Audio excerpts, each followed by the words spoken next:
नीतीश कुमार ने देखिए, ये तो दूसरे सदन में कोई भी अगर चुना जाता है एक सदन से जो है इस्तीफा दिया जाता है, या फिर फॉर्मेलिटी में उन्होंने दिया है। लेकिन बात वो नहीं है, बात ये है कि बिना मर्जी से ये निर्णय जो है दबाव में लिया गया है। जाहिर सी बात है कि बिहार में भाजपा के लोगों ने नीतीश जी को तो ठगा ही, साथ ही साथ बिहार की जनता को भी ठगने का काम किया। नीतीश जी को ठगा।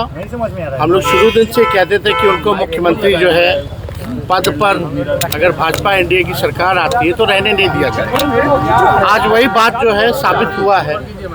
दूसरी बात ये भी साबित हुआ कि चुनाव में जो इन लोगों ने धन तंत्र और मशीन तंत्र लगाया था और माताओं बहनों से ये कहा गया था कि 2 लाख रुपए मिलेंगे, चुनाव के समय 10,000 रुपया दिया गया और बाकी बोला गया चुनाव के बाद 1,90,000 रुपया दिया जाएगा। अब कब मिलेगा ये पता नहीं।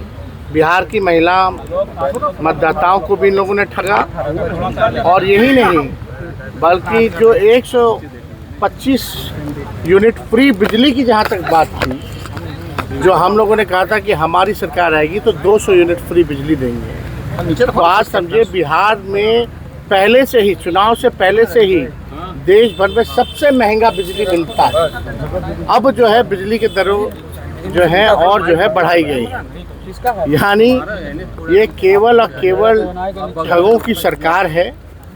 बिहार की जनता को ठगा, नीतीश जी को ठगा।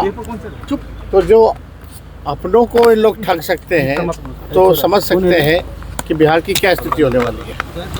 गैस हो, डीजल हो, पेट्रोल हो, महंगाई जो है चरम सीमा पर अभी पहुंची। और अभी आप देखिएगा जैसे आपका बंगाल का चुनाव, केरल का चुनाव समाप्त होगा, वैसे पुनः आपका पेट्रोल डीजल की कीमतों में बेतहाशा वृद्धि होगी। तो ये लोग केवल ठग लोग हैं, ठगने का काम कर रहे हैं। बिहार में लॉ एंड ऑर्डर की स्थिति बनी हुई है, सब लोग देख रहे हैं। कोई ऐसा दिन नहीं जहाँ गोलियां ना चल रही हो, लोग मारे ना जा रहे हो, लोगों को कोई इंसाफ नहीं मिल रहा। लेकिन भाजपा केवल लगी है हर जगह जो है कब्जा करने के लिए सरकार बना। मुख्यमंत्री कौन होगा इस सवाल पर कोई कुछ नहीं कह रहा है कि कब इस्तीफा देंगे मुख्यमंत्री पद से। उसको लेकर इतना सस्पेंस क्यों बनाया हुआ है? देखिए इस पे तो हम कुछ कह नहीं सकते हैं कौन तारीख को देंगे, कौन से समय में देंगे। लेकिन एक बात तो तय हो गया कि नीतीश कुमार जी को बीजेपी ने ठगा है। और ये भी बात तय हो गया, स्पष्ट हो गया कि नीतीश कुमार जी अब बिहार के मुख्यमंत्री नहीं रहेंगे। विधायक और मंत्री ये साफ।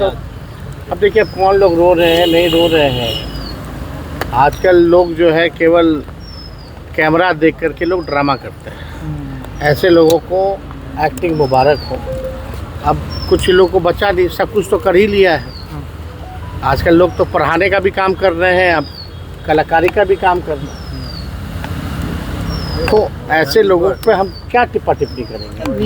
लेकिन बिहार के जो उज्ज्वलंत मुद्दे हैं उसका निष्पादन नहीं किया जा रहा। ओला वृद्धि, जो ओला जो गिरा था, जिससे किसान के खेत फसल को जो है नुकसान हुआ था, क्या हो रहा है उसका कोई फ़ायदा दिया गया कि नहीं दिया गया? कोई किसान, मजदूर, गरीब, बेरोजगार, शिक्षा चिकित्सा के बारे में, कोई पढ़ाई दवाई के बारे में बात ही नहीं कर रहा। कौन आएगा, कौन जाएगा, कौन आएगा। 2012 के बाद से कोई स्टेबल गवर्नमेंट बिहार में नहीं है। जब तक स्टेबिलिटी नहीं रहेगी, स्थिरता नहीं रहेगी सरकारों में, तब तक कहाँ से काम हो पाएगा बिहार का, कहाँ से डेवलपमेंट और विकास हो पाएगा। तो ये सवाल खड़ा होता है।